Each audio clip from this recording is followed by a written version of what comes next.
What's the cringiest thing you've seen a bride and groom do for their wedding? Invite all their Facebook friends and expect 700 people and like less than 100 show up. A guy knew a couple who didn't specifically invite anyone, just made like a public event on Facebook or somehow assumed people would know when, where it was and show up. They were confused and offended when almost nobody came. Yikes. Whenever I see a Facebook public event, it doesn't make me feel obligated to come. Like it's a public block party or something. The ceremony also was the name reveal. They changed their last name because they didn't want to be stuck to their heritage and didn't want anything to hold them back. Turns out they changed their name thinking they could erase their mountains of debt or at least hide from it. Turns out you can't live under two legal identities. I've known a few couples who've changed their name to something distinct that is neither partner's original last name, but they meant it as a symbol of their relationship, not a way of hiding from a credit rating. Bride takes 3 hours to appear. After the ceremony, she and her spouse go up in an air balloon. The marriage did not last a year. Well, aside from the 2 hours late part, that could be cool. So one of the 3 hours counts as the normal lateness quota. The groom sang his vows. I honestly had to stare at the floor and slow breath to not laugh and get through it. My cousin did this. He played the guitar while singing his vows. He doesn't know how to play the guitar or sing. Thank frick there wasn't a guitar, because I may have had a stroke. They bought an apple orchard after leaving the city to live a simpler life, and really doubled down on the apple theme. Apples everywhere. On the tables, in baskets all around the venue, on the podium where they got married, pictures of apples hanging everywhere. Small fake trees with apples tossed under them. The dude marrying them had an apple tie on. Apples somehow incorporated into every dish for the reception. The cake was shaped like an apple. It was really freaking bizarre. They sold the orchard a couple years later because they had no idea what they were doing. When I was reading the first few apple themed things, I was like, oh, that's cute, but then the list kept going LMAO. They even had apple themed comments on the Reddit thread about their wedding. I'm guessing no doctors attended the wedding. Literally standing outside the windows scratching the walls and hissing loudly. At a classmate's wedding. They were young, maybe like 22, 23. There is apparently a caking tradition in some parts of the country, where when they cut a wedding cake, the couple feed each other a bit and smear each other's faces with cake as a joke. The bride had absolutely made 1000% clear to the groom she did not want to be caked. He did it anyways. And not just a small smear, but full on smushed the slice in her face. She was stunned initially, then got up, face full of cake, yelled "You asshole, I told you not to do that," and then ran to her back area in the reception. The groom tried to follow, but the bridesmaids, mother of the bride, stopped him. So he sat at the head table awkwardly while half the wedding party rushed off with the bride. She stayed back there for like an hour. They eventually did let him back there to check on her. We could hear her crying and them arguing.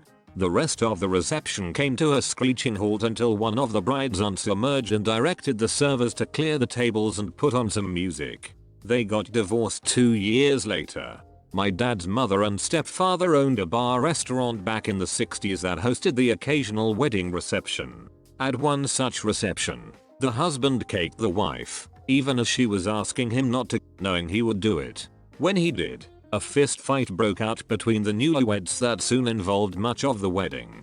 As far as I know, they were married for a long time after. Happened at my niece's wedding. Her new husband full on shoved that cake in her face and she lost it. Almost exactly what you described, except she never got over it. From that point forward for the rest of the night she was in tears, or screaming in rage. The wedding was literally ruined. A lot of people left when it became obvious that it had turned into a bigot show. I spent most of the reception outside smoking pot with various guests young and old, so that was kind of fun. They're still married. Haha, some of my fondest family get-together memories are of sneaking off to get stoned with my cousins. Inevitably members of the old guard would come up to us, "Hey, have you kids been smoking that dope? I can smell it." Say, "Do you have any more?" This seems to be a fairly common predictor. If partners aren't on the same page about the cake thing, and the one who thinks it's funny disregards their new spouse's feelings on the matter, it's a bad sign for the longevity of the marriage. Definitely. My wife and I didn't want cake smashed in our faces, and we didn't want to be goaded into it by guests because they wanted some dumb picture. So we eliminated the potential problem entirely by having wedding pies instead. At the reception line, after the church wedding ceremony, the bride had a large bottle of her favorite perfume and sprayed each guest with it, female and male, whether they wanted it or not, as they entered the banquet hall. Some guests complained that the smell of perfume was so strong that they lost their appetite and couldn't partake of the banquet. Why would she do this? The bride said she loved the fragrance and wanted to share that love with everyone celebrating with her and her new husband. Hey hun, just wanted to share this great fragrance with you. To celebrate my husband and I's special day, for a limited time, I'm offering you this unique opportunity to become an early distributor with me. Respond quick while there's still spaces. This great product won't be a secret for long. It's blowing up already. Easy to see why. The ingredients are so ethical and honest. It's practically made of honor. The groom gave a speech thanking everyone for coming that devolved in the space of about 2 minutes into a straight up roast of his new brother-in-law. They were friends, and the brother-in-law seemed to take it in good humor. But there's only so much implication of "I'm for sure going to be fricking your sister tonight" that you can take before it becomes really cringy. It didn't help that I barely knew anyone there, because I was a +1, and B, I was on the table with the elderly relatives from that side of the family, who were less than amused. Oh god, you just gave me a flashback to my wedding. My brother-in-law is super awkward and doesn't understand emotional boundaries. He likes to inject himself into other people's emotional moments to sing, always a Ben Folds song, or whatever. Takes videos of people so he can edit a cheesy video together later as a gift, that kind of thing. My husband and I had a small wedding and agreed to no maid of honor / best man, because it was a pretty non-traditional event. So after we said our vows, we joined the crowd for a toast from our officiant, which was fantastic. Until after the toast, guess who pushed his way up to the front, pulls out a huge notebook, and then proceeds to roast my new husband with weird jokes that no one got, and even my husband had forgotten about or didn't know what he was talking about for the most part. Luckily my sisters encouraged him down and then got up to give an impromptu joint speech inviting everyone to the buffet. The worst part is he made my new father-in-law record it and sent the speech to us afterwards as a gift. I don't think we saved that video. Oh bless him. My now ex-husband and I had a family friend with somewhat marked autism type social behaviors and a functioning IQ that put him somewhere in his early teens developmentally. Real sweetheart, and we loved him to death. He told us he wanted to give a speech at our wedding, so we arranged for a family dinner type of thing at our house a few nights prior to the wedding, and he gave us his speech there. It was a good call, because although he meant well and with our carefully curated audience, we all laughed and enjoyed the sentiment. However, it was almost entirely well-rehearsed dirty ex jokes. My cousin and his wife are super religious and maybe the two most awkward people I've ever met. They did one of those fake out first dances where it starts with a slow song then transitions to a dance number with an upbeat song. Not only is that naturally cringeworthy, the upbeat song was 5 minutes long and they just kept repeating the same moves over and over for what felt like eternity. There was no alcohol allowed at the wedding, so there was nothing to dull the pain. That reminds me of my cousin's wedding. The pastor made the ceremony into more of a Sunday sermon than a wedding ceremony. Then when they finally got to "I now pronounce you man and wife," instead of kissing the bride, groom, parents and 3 or 4 random people suddenly stood up, held hands on a circle and had a silent prayer for several minutes while everyone was confused about what was happening.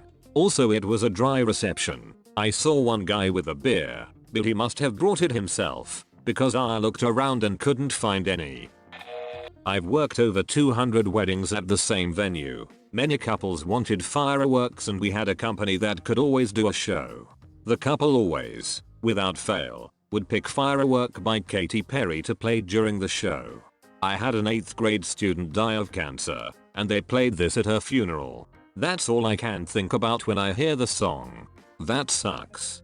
I'm a vet tech and we turn all music off during pet euthanasia so owners never relate a song they may hear to their pet dying.